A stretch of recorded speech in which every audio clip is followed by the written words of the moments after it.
Mortgage madness, can't you see? Living free and cheap for me. Interest climbing like a tree. Paying dues to destiny. Bright neon dreams in every room.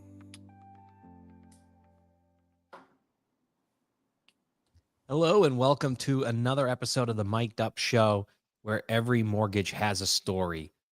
This is the ultimate hub where hidden stories behind the mortgage industry come to life. My name is Mike Kelleher, And I am Michael Zhao. and together we dive deep into the entrepreneurial spirit, which you'll hear a lot about today, strategic insights, and breakthrough innovations that built the world's greatest mortgage companies. So, whether you're advancing your career or scouting for industry leaders, trying to get access to the information or people you see at conferences, or just exploring opportunities in fintech, prop tech, and how it relates to mortgage, you are in the right spot. So get ready to unlock the story behind every mortgage. Let's dive in. I want to dive in with our guest today, Jim Carroll. And Jim has really done the entire spectrum of the mortgage industry. Can you take us to, Jim, that point where you wanted to get in the industry and work for your father's company, which was very successful, and you were top salesperson, and he sat you down? What was that conversation like? Was it out of left field when he said, well, first you have to learn how to underwrite if you really want a leadership position here? Basically, my father had been running Southeast Regional Mortgage Operation Banks for a while. Was ready to get back out in the independent mortgage banking world because he had saw DU coming on in the mid 90s and said that's going to be a game changer. And so, with his relationships with Fannie, he was able to become Fannie Mae's smallest independent seller servicer in the country. And he said, well, I'm going to need someone to help me. And I was finishing up college, going to school full time, working full time, and I was burned out and I wanted to take a couple of years off. My degree's in psychology, and I was going to go on and get a PhD in psychology, actually. And he said, well, why don't you, if you're taking a couple of years off, why don't you work with me and help me get this thing up and running? So I came on board in 96, a few months after he opened, and was there for 23 years until we merged it with a bank out in Nashville, Tennessee. I mean, you know how this industry is. I mean, once it gets in your blood, you just can't get rid of it. Plus, honestly, I was using my psychology degree every day, constantly having to read people, and try to juggle personalities. I essentially started out as his assistant. Then one day, we used to have to I would physically carry the file down in a binder down to the local bank, to our warehouse lender, and to house the loan. And I remember sitting in the elevator and I look over and this kid had a blank 1003 in his hand. And I said, are you making a loan application? He goes, I came in to make a loan application. They told me to go fill this out and come back. I said, I work at a mortgage operation. You want to come back to my office and we can fill it out right now? He said, sure. And in 1997, I originated my first loan for Keith Hillerman, VA loan. Par rate was at 10%.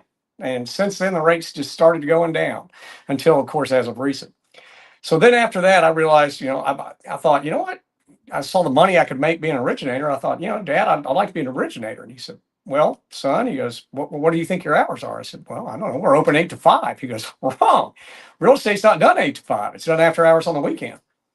And so I went down that road, did become top producing loan officer at Carroll Mortgage, doing about between 2 to 3 million back then. And my average loan size was close to 150. So it was a lot of units. And that was before LO Comp. So I was making real good money.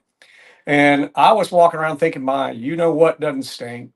And my dad calls me in his office one day and he goes, son, I'm sending you to Seattle, Washington for some underwriting training. And I went, well, I'm a loan officer. And he goes, well, son, you told me you want to buy in this company one day. I said, well, yeah, Dad, I do. He goes, try walking to the office of an underwriter and tell them they're wrong on the interpretation of the guideline when you don't have the license to do it. You're going to Seattle.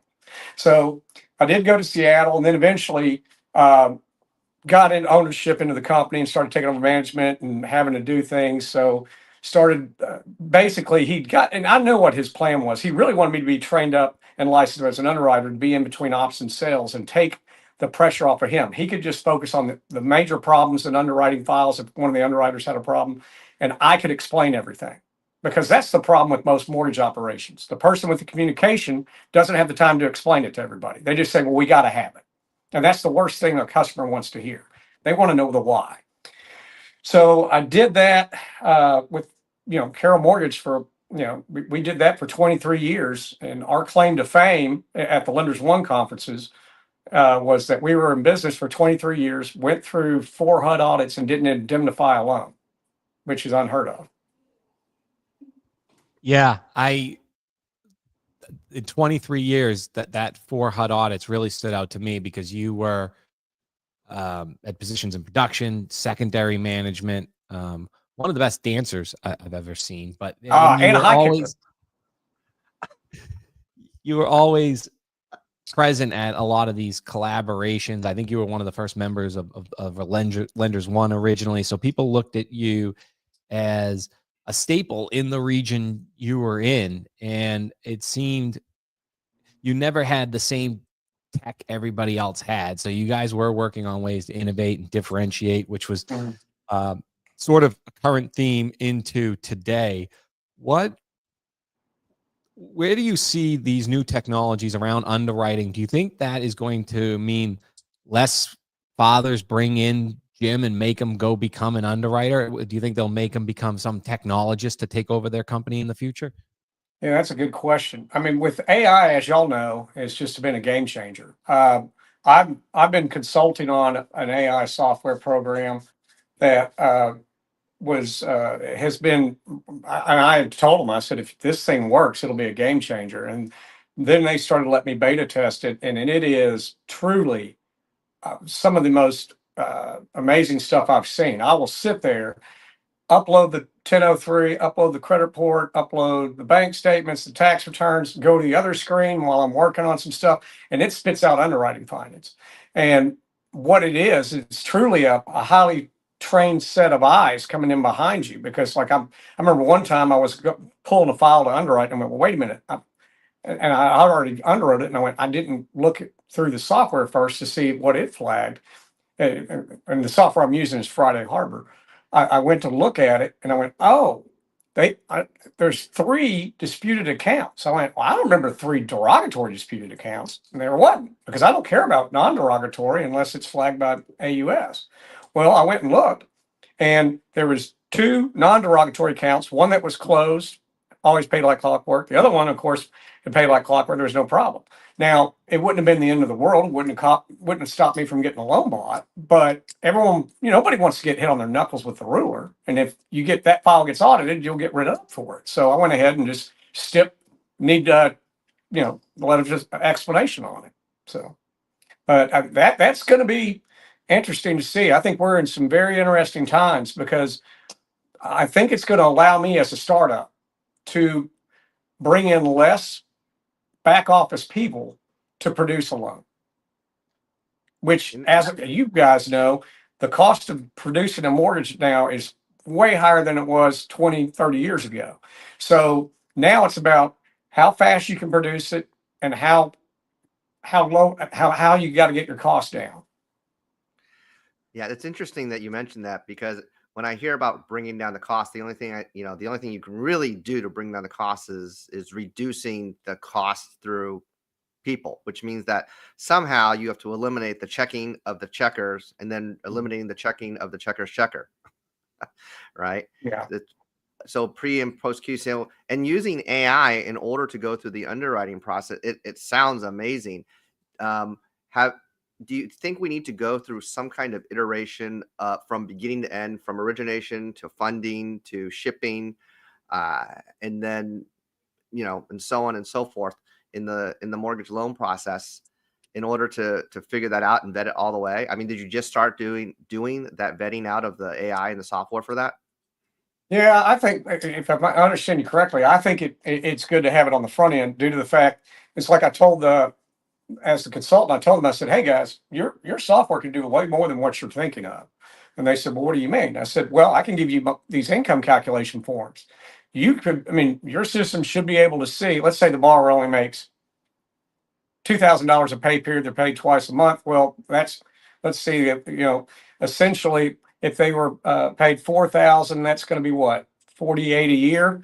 So through June, year to date, they should be at half that number. And if your year to date isn't matching up what their pay period is, your system should be able to flag that as a stipulation that needs to be investigated further. And they said, absolutely, we can do that. And I said, because those things are easily explained, but usually not caught till it hits the underwriter's desk. And now you're trying to verify if there's a medical leave, if there's been a raise, things like that, which cuts down on noise. And that's the main thing, is the less noise on a file, the better the customer experience is, which is going to get you more referrals. And that's what this business has become about. You've built a name brand, a reputation, really a last name in your community. We always talk about tomorrow's leaders start as local mortgage companies today. What type, as you're building a company for a bank, and you look at the next great IMB, probably with 12 people right now, what advice do you give them about building name brand in the community? Well, that's key. And that's one of the things when I came to this bank with the proposal and was talking with them about building in the community. I said, look, everybody wants a $750,000 loan, but there's the guy out there trying to get the $75,000 loan that lenders won't deal with because they economically, it doesn't make a lot of sense. But ethically, we should be helping those customers, because the more you help in that community, the better your name gets out, and the better it helps you spread throughout the community as being very reputable, knowledgeable, and an all-around great mortgage operation. Because yes, you're catering to the top creme de la creme, which everybody wants, but you're also catering to the underserved areas, which desperately need it. My first comment when you say that, by the way, I'm in California, and so and specifically in San Diego, where you have a lot of $700,000 mortgage loans. Oh yeah, no, that's the bottom of the barrel for y'all. Yeah. Well, the median price for the area I live in is over $1 million for sure. But when you say that everybody wants a $700,000 loan, the first thing I think about with the larger loans is that the customer typically also is price shopping you as well. So when you say that the lenders don't want to do the $70,000 loans, I'm thinking they're going to be price shoppers no matter what part of the sector that you're going to be in. But I think there's less shoppers because they trust more in the originators. And so my question and comment is it for where you are at there on the East Coast, Southern East Coast, I'd say, are you, because of the AI, Midwest? Yeah. Okay. Well, yeah, even better. Do you think you can create more efficiencies and more profitability per unit then as a result of your AI? And whether it's a $700,000 loan or a $70,000 loan, actually, could it be more profitable in what you're doing today? I believe so, yes, because once again, all these technology softwares coming out, whether they're using AI or just as technologies that were already there, essentially what you're seeing is it's allowing you to streamline the process and who all is involved in the file. And then the other thing is everywhere I've been, I've always thought you need to run a mortgage operation the way that my family's business was run.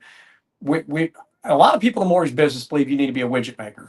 Essentially, you're a processor, you're an underwriter, you're a closer, you're the loan officer, you're QC. I believe everyone should be cross-trained for several reasons. Number one, it gives you to be in the. Anytime someone's come to me about wanting to become a loan officer, I'd say I would learn the back room first, because then number one, you learn noise in, gets noise out. Number two, you also get appreciation of what they have to deal with. But when you cross-train, you have the ability to start divvying up things and not have to bring more people in. But more importantly, what I was very proud of that we were able to do at Carroll Mortgage is to rarely ever have to lay anyone off, because you don't, during when the volumes pick up, You just pay the overtime. You've already got the staff that's highly staffed. You get it done. But that way, you don't hire just to handle that volume, which everyone was hiring, and everyone was looking for people in 2020 and 2021. But that way, you don't have to do it when it slows down, then start laying people off. Because then at that point, you can start stretching things out and say, hey, I need you to start focusing on this task or this project. And with that cross training, it helps. Or worst case scenario, if you have someone just up and quit and not give you 2 weeks notice, you've got someone that knows a little bit about that department. I think I've always admired your ability to incorporate, or I should say, just capture everything that a traditional mortgage lender has: the appreciation of underwriting, the appreciation of branding and local community, and the appreciation that every mortgage does have a story, and you're one decision away from making sure that you didn't make a fraud or a Exactly. bad loan, but you're also one decision away from helping a family build generational wealth that compounds and maybe would have been too big of a barrier if they didn't run into you for the occurrence. No, I So totally agree with you. In fact, one of the things, number one, I always told people, I never told anyone I can't do a loan for. I've always said I can't do a loan now. Here's what you need to do, and then come back at on this time frame, because ethically, you don't tell someone you just can't do the loan. You need to tell them what they need to do to become a homeowner in the future. Because sometimes you got people that are coming in, they can't buy a home. They just want to know what they need to do to be able to buy one in the future. Or better yet, you got one like, I'll never forget, there's a very large hospital system here in Arkansas, throughout the state, and the head of the home human resources department, who was making about 300,000, not 300,000 a year, but she was making really good money. And she came to me, was referred to me, wanting to buy a home. She goes, but look, I have an ex-spouse that pulled me into a bankruptcy, and I know I can't buy anything now, and but I want to be able to buy something for my daughter and I in the future. And I said, well, wait a minute. What type of bankruptcy? Was it 12? Excuse me. I found out. I said, are you, sorry, somebody was walking right outside my window and was trying to wave at me and caught me off guard. But no, I said, are you in a payment plan? She said, yes. I said, have you made 12 monthly payments? She said, yes. I said, what's the payment that you're paying?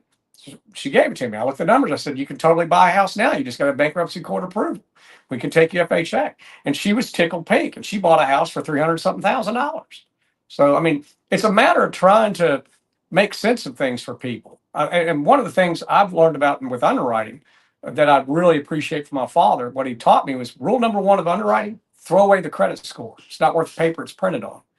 In fact, the last year that I was underwriting under the Carroll Mortgage umbrella, I remember I approved a loan that was at 580, and I denied a file that was a 666. And I remember that because the number of the beast. But here's the difference. The borrower with the 580 has great credit scores. Great credit history, except for 2 delinquencies in this year.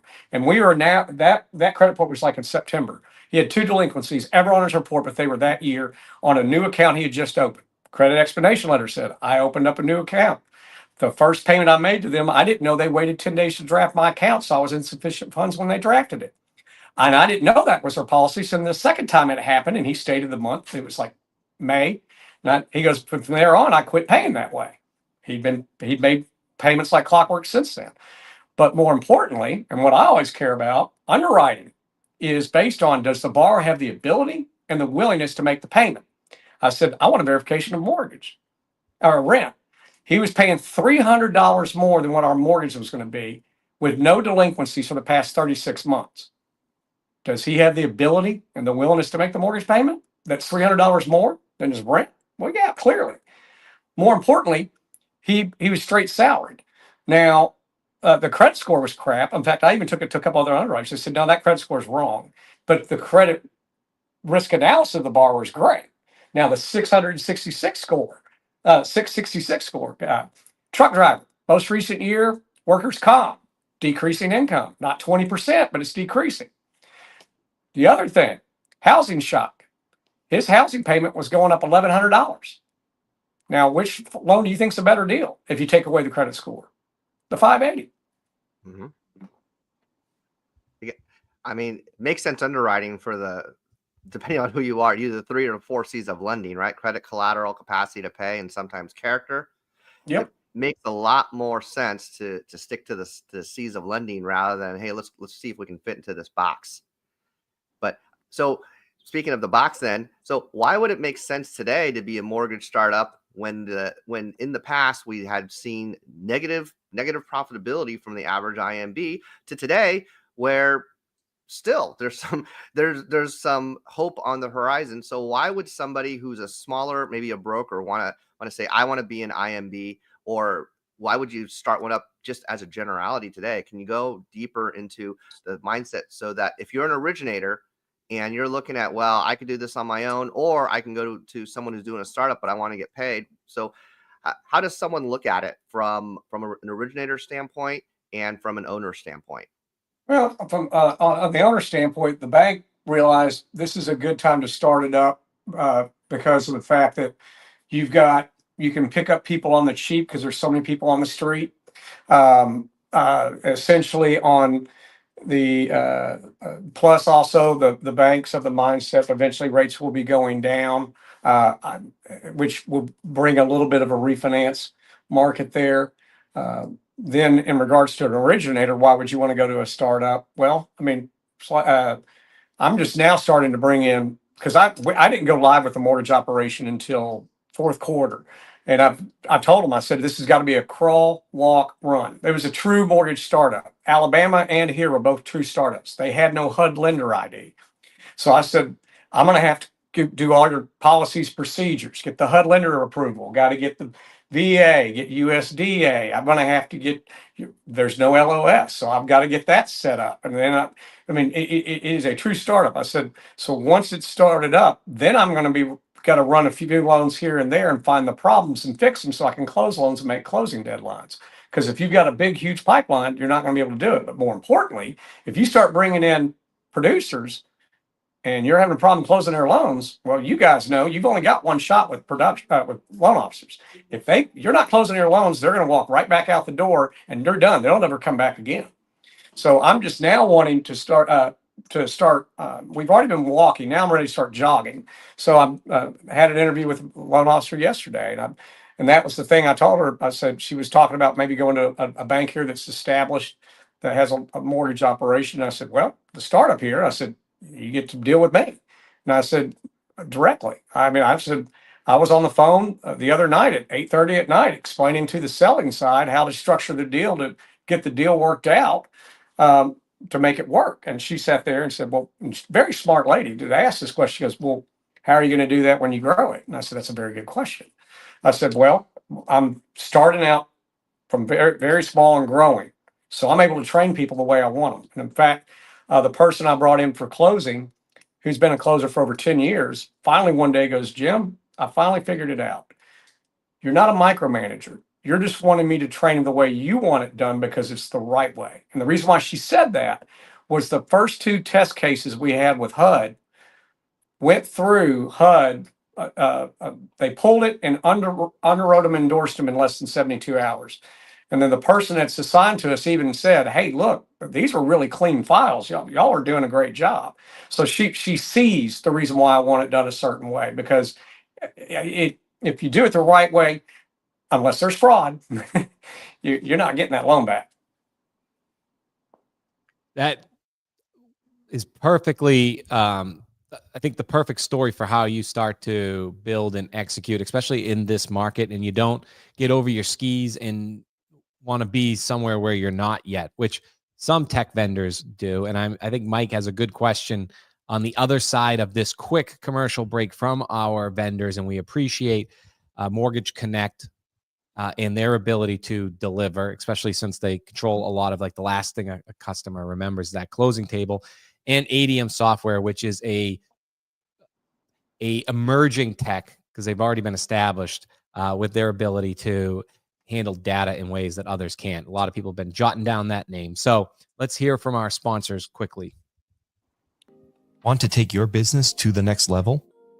As a longtime trusted mortgage service provider, Mortgage Connect works with some of the largest lenders, servicers, and institutional investors, providing cutting-edge solutions for everything from title, closing, escrow, and default to capital markets and risk solutions.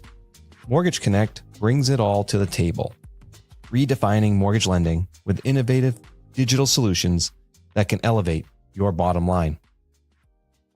It's time to use AI to revolutionize the way you do marketing in 2025. With ADM Intelligence, we have access to 5,000 consumer data points and proprietary AI technology that helps you understand who is in your database, what's the likelihood of people to do a real estate transaction, and also who they are. So for example, someone who's 50% likely to transact the next 6 months, who's a first-time home buyer, should receive very different content than someone who is, let's say, not as likely to transact that already owns a home. And of course, our content team will provide you with all of that turnkey out of the box to market to everyone in your database. So to learn more, come find us at ICE.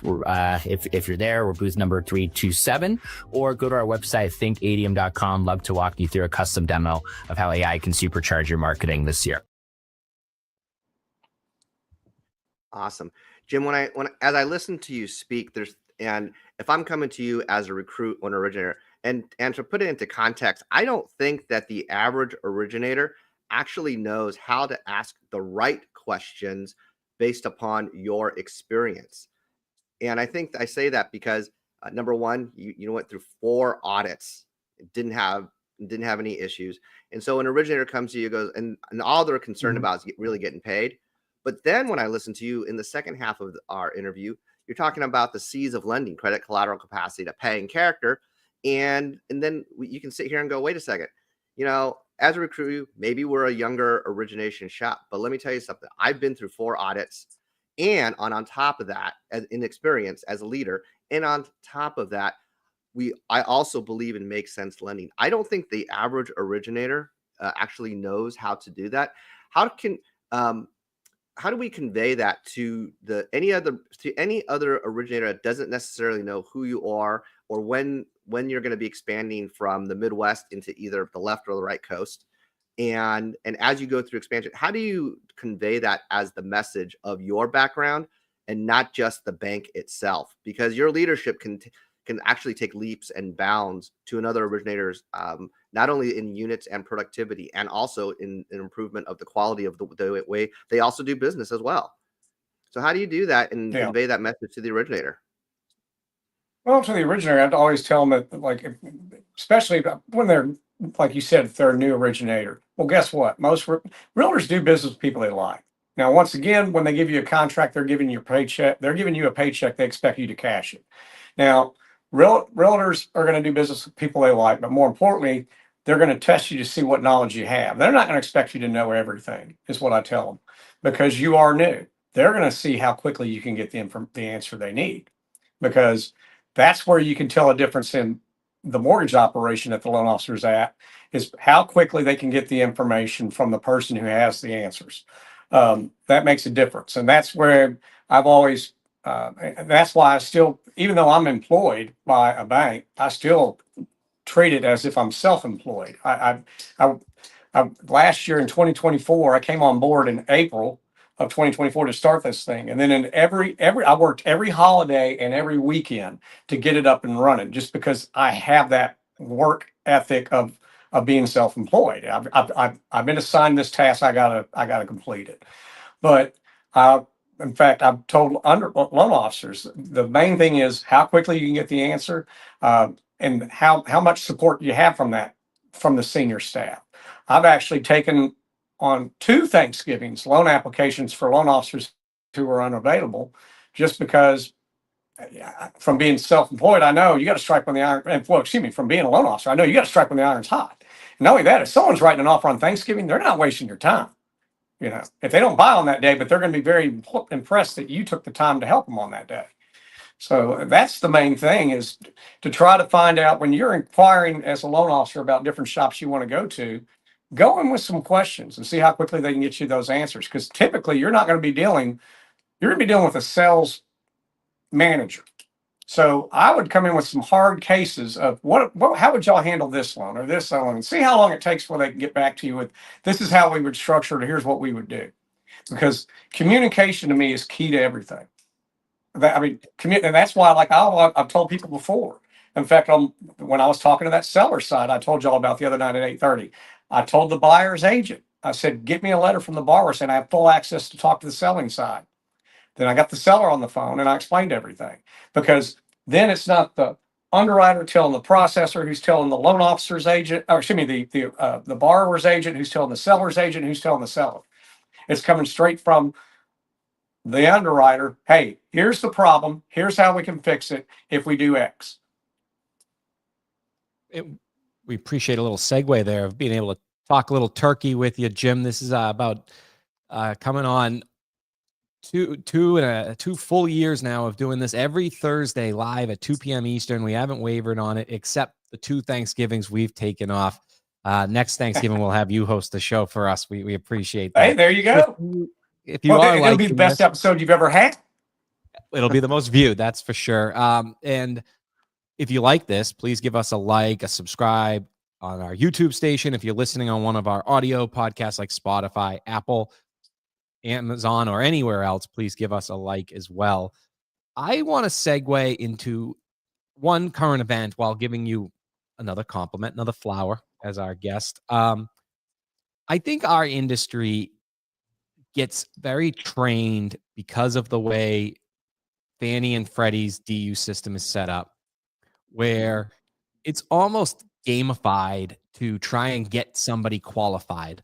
Almost if you were good at video games growing up, maybe you can get into this DUNP, put in the right info and try and get that approved eligible.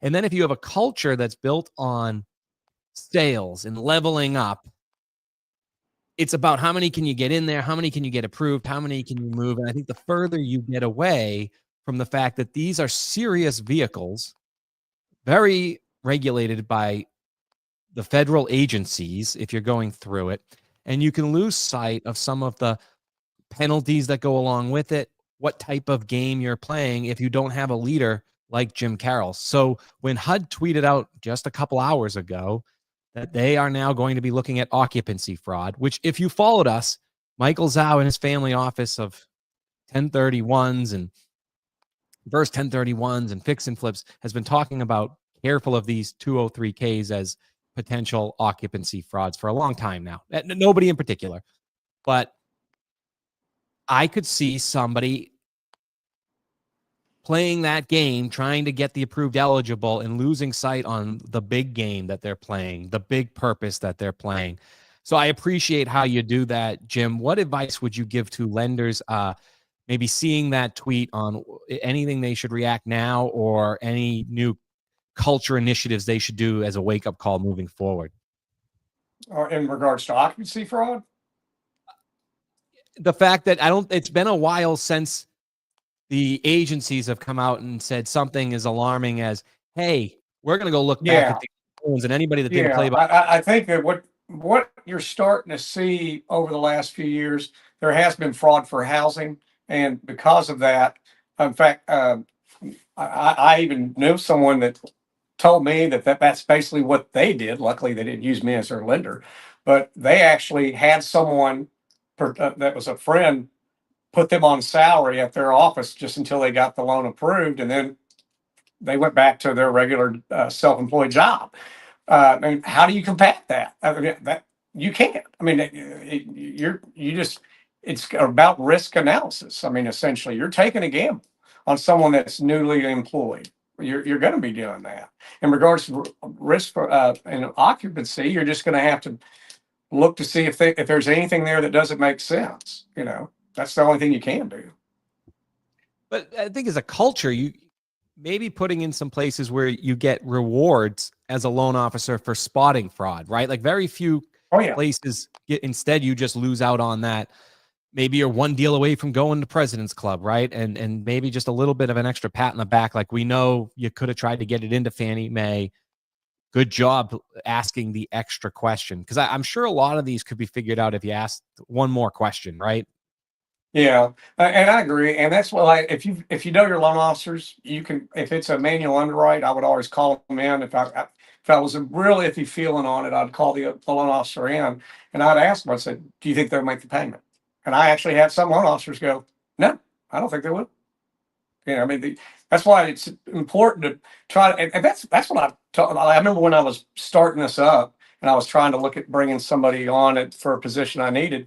Someone in the bank goes, "Hey, do they have to have mortgage experience? I said, "Absolutely not." I said, I want to train people. I don't want them to already have bad habits. I said, she goes, "Well, what do they need?" I said, "A moral compass, business ethics, and the ability and willingness to learn. I can't teach those. And I mean, I can train anything else and I can work with anything else. So that's why it's very important to the staff you got. I mean, and that's why when you're vetting, you're bringing on a loan officer, you want to maybe check with your realtors in that community if there's a reputation with that loan officer. Because what you'll find is there's some loan officers that may be a top producer, but if you got a good trusted realtors in that market, they'll say stay away from them. Yeah, and if I can jump in one more time, I hate to take this question from you, Mike, but people say, where are the loan officers going? Like, they could be replaced, and look at all this new AI like you're talking about, Jim, and you can train AI to stop fraud. The bad actors can also train AI to trick the AI that's stopping the fraud. I attended and I know the CFPB is sort of suppressed right now, but next person up.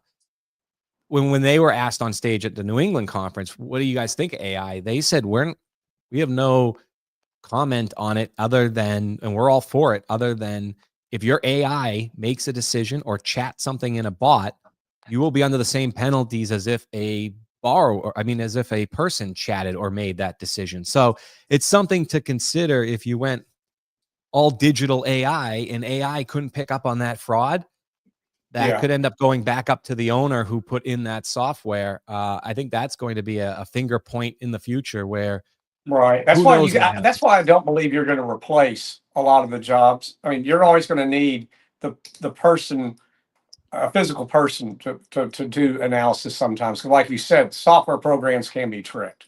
For example, typically, if you get to a certain ratio on conventionals, it's automatically going to flip to a refer from an approved eligible. So you know what you got to do to try to make that work. Things like that.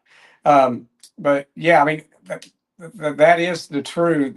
With all the technology out there, it can be scary to try to put all your faith into it. I've never that's why a mix is ever nice. trusted computers completely. Get some always people double check my involved. numbers. I'm sorry. Yeah, I was speaking to an originator in the Midwest about a year and a half ago, and he said, "Hey, Michael, if you have he just told me it was a high debt to income ratio and so on and so forth." And he goes, "You know what I did to fix it?" I said, "What'd you do?" He goes, "I changed the race and national origin to X, I don't want to promote bad behavior. And then guess what? Because I changed the race and national origin, got to approve eligible." I said, "You're kidding me. Show me how you did that." And he said, so he showed me, walked me through the steps, and just through change. And this is, he was the bar was a certain race, changed it to another one. And sure as night turns to day and day turns to night, approve eligible. I couldn't believe it. And when I see things like that, it's amazing. I can't even believe that. I would never even thought of doing something like that. That's why whenever I would underwrite a file, a lot of times I look to see how many DU submissions have been done, because that means they're just doing anything and everything to try to get it approved. So then that's when you're like, okay, we've got a gazillion submissions. I'm going to have to look for some landmines here. But I think that's part of like where the world's going. And that's what I was trying to say earlier. When the old way, and if you want to take us down memory lane, Jim, you can, but you'd have big stacks of files, signatures. That tells you it's important. When you're clicking and then almost like playing the game, meaning it spins and says yes, no, your mind accidentally goes back to games you grew up playing on the iPad. I'm talking about the younger ones, right? And if there's no real human element, there's no paper, there's no signatures involved, I think, and no humans, I think that's a pressing point why we might go a little bit this way. And then almost, even if it's a little more expensive to produce a loan, have to get humans back involved to remind everybody these are serious instruments backed by the federal government and important in cultures like yours, Jim. That's why we wanted you on here, to remind everybody you can have forward-facing tech and why people reach out to you, because it should be underwriting first. But at the same time, you need an old school culture that appreciates what a mortgage note is. Yeah.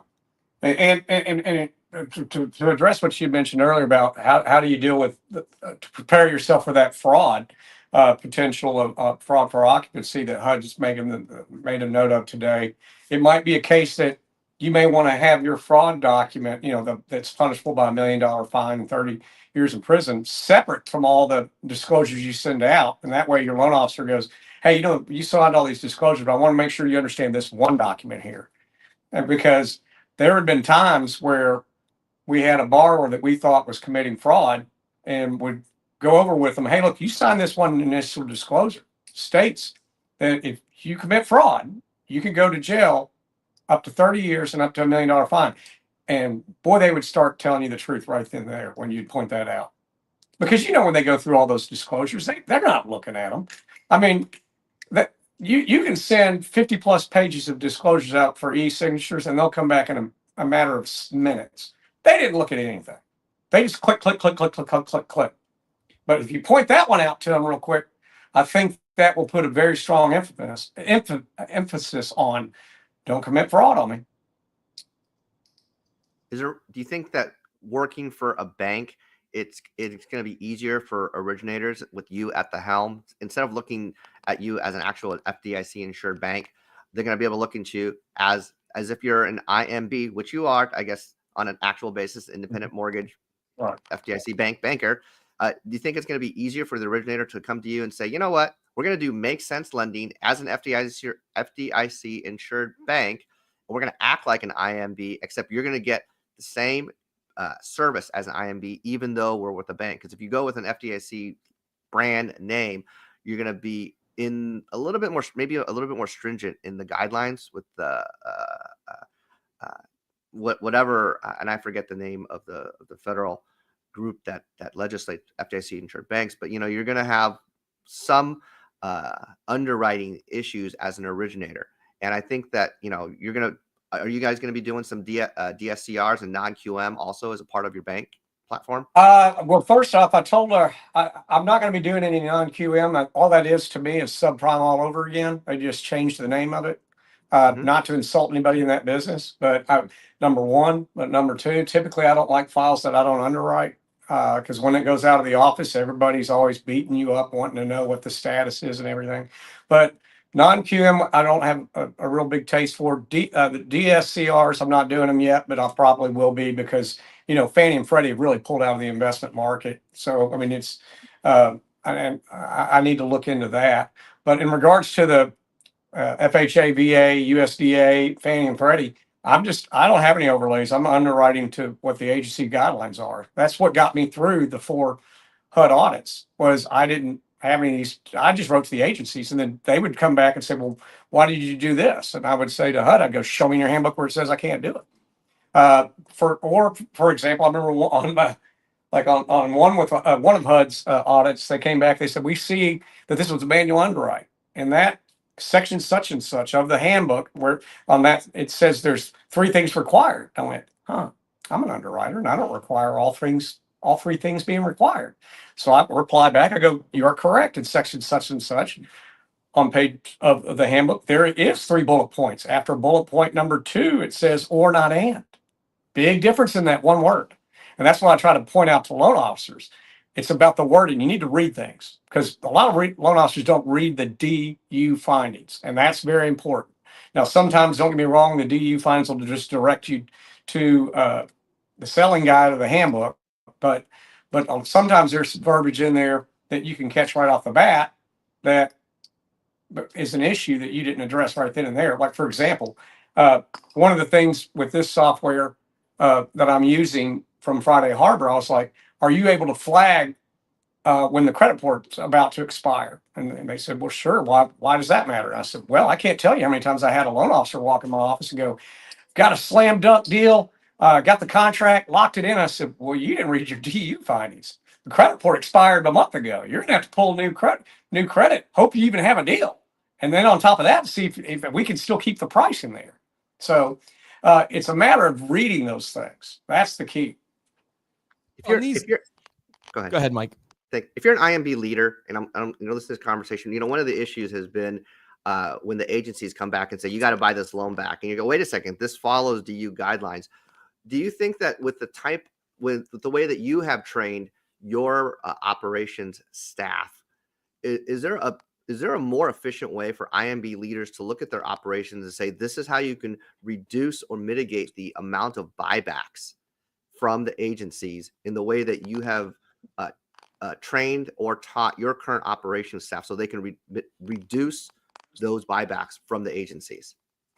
Yeah, and with the buybacks with the agencies, the main thing you've got to make sure is just because they're coming back telling you something, you may want to make sure uh, uh, that they're asking the right questions, and don't just assume it. Just like HUD was wanting me, that they were wanting to get, they're going to want me to identify that loan because I didn't have the three things, but I went and looked it up and said, "Oh wait, you're wrong. I don't have to have all three. I just got to have one."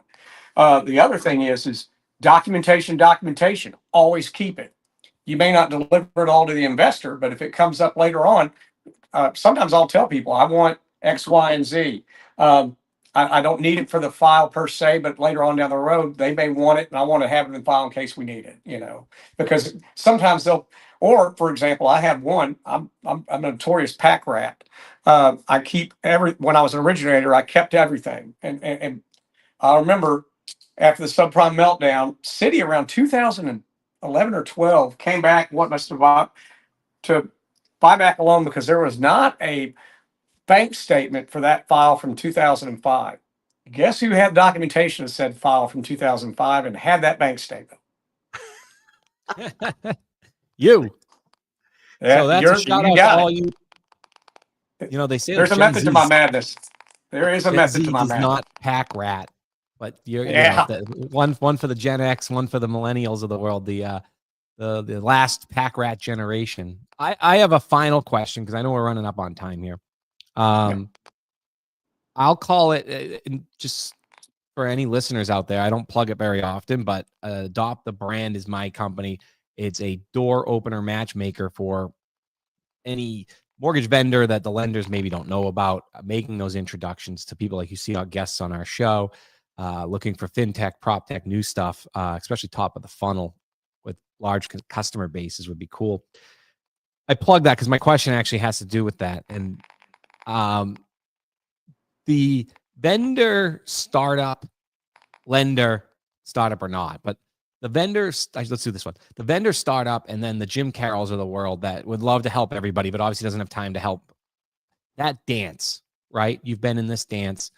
What would you recommend to, I guess, both sides of where the dance makes sense and where to look out for pitfalls or where it's okay to maybe separate ways when they start stepping on each other's shoes? And usually that is, you think a launch is supposed to be in 12 months. Now it's 18 months. Now it's 24 months. And where does a lender want to be ahead of it and bet on something coming out? And then where are there pitfalls of kind of betting and dancing too long, dancing to that Heaven song by Bryan Adams, like where it's a 9-minute song and you're like, I didn't sign up for this dance. Yeah. And that's, if I understand your question correctly, dancing with a new startup vendor, they just got to be honest with you. When I was starting up the mortgage operation in Alabama, we were approached by a new LOS system, and they wanted us to help consult on it. Well, and help them build it. We were meeting with them twice a week, going over things, giving them input and insight, and they kept telling us, "Okay, we're going to be ready by this date." We weren't ready. And it first started out where they were going to be ready by the summer, and then then it was going to be September, then it was going to be November, and it kept going on and on. It's a matter of being realistic in your expectations and telling people what you really believe that you can do. That was a great, concise answer. Shorter than my question. Mike, any final questions? I know you underwrite some deals for your family, for the family office. So you have an appreciation for our guest today, but any final thoughts here or final questions? I don't necessarily have a question. However, Jim, just like Mike said at the beginning of the show, 4 audits, no buybacks, collateral, capacity, character, credit, make sense underwriting. It all resonates with me, not only as someone who goes and buys mortgage loans, but also as someone that wants to reduce the amount of buybacks and litigation in every single mortgage loan. And when you put that together with your track record and taking into consideration that, and you're saying right now is the perfect time to start a mortgage company. And when you Yeah. start a mortgage company and set it up right and put it together and say, I'm going to reduce the amount of fraud, I'm going to reduce the amount of buybacks, and this is how I did it over the last 30 years of my career. Not only is that an accomplishment, it says something to how you're starting the company, so it has longevity, not only for the company that you're starting, and also for the originators who are coming into a system that has already worked as you're starting to put it together. So, Jim, thanks very much for not only giving us the history, but also the mindset and the thought pattern behind that. It's impressive that you can not only do that in the past, however, and also put it together for future, not only for the bank itself, but future originators who do come into your presence, into your system, and also for the improvement of their origination processes as well. Thank you so much. Well, thank you, gentlemen. I greatly appreciate y'all letting me share my story with you. Thank you. We appreciate it. And we really loved having you join us today. And to our audience, thank you for joining us on this journey into the heart of mortgage innovation. Remember, every mortgage has a story, and we're here to help you write yours. So if you enjoyed today's insights, please subscribe on whatever you're listening on. Share with your network. You see this on LinkedIn, give it a reshare, and connect with us on social media. And until next time, keep pushing boundaries and uncovering the stories that drive our industry forward.